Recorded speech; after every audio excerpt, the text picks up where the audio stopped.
I've listened to enough rubbish from you. We are all now part of Modi's nation. You have no business making a personal attack on any of my panelists. Look at this. It's all saffron. It was a fantastic speech. Thank you. There was a lot of humor. Is India's media facing a credibility crisis? Let's take a look. In February last year in Kashmir, a deadly terrorist attack killed 40 Indian soldiers. This is how the media reacted.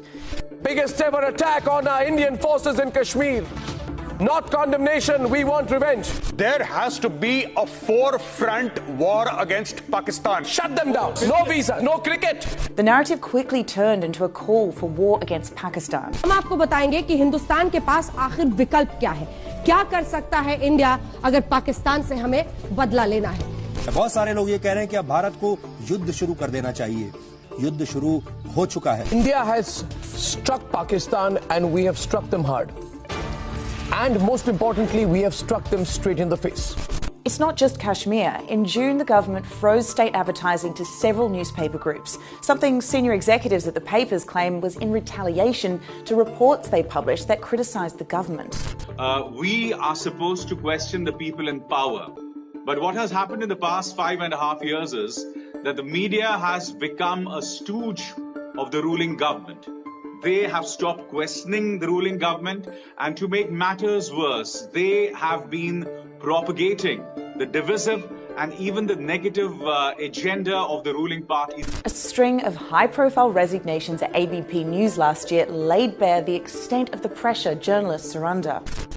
You would say something on air, as an anchor or as a journalist, or if you wrote something on Twitter, they would kind of pressurize you in different ways. There was a person called Nripendra Mishra in the Prime Minister's office, and he would actually make calls to the proprietors, to the editors, and of course, point out something that the government was not very comfortable about.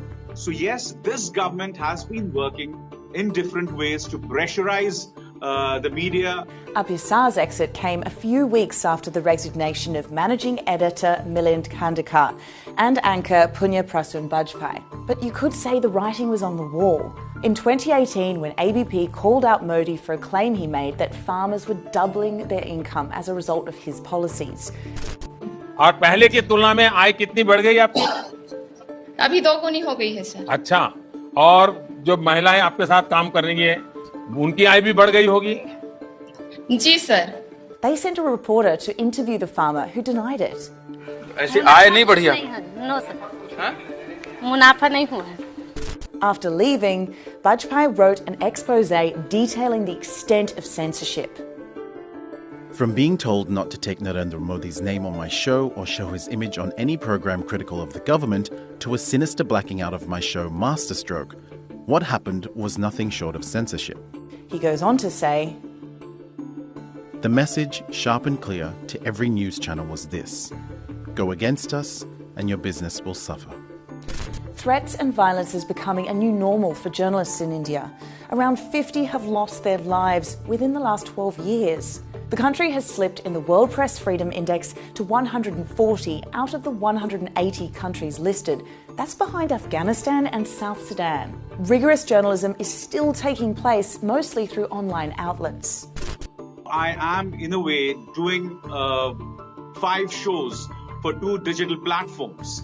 Because digital platforms, the kind that I work for, one is called NewsClick and the second one is called HW News. And even other digital platforms, whether it's The Wire, whether it's The Quint, they are the ones who are doing actual journalism.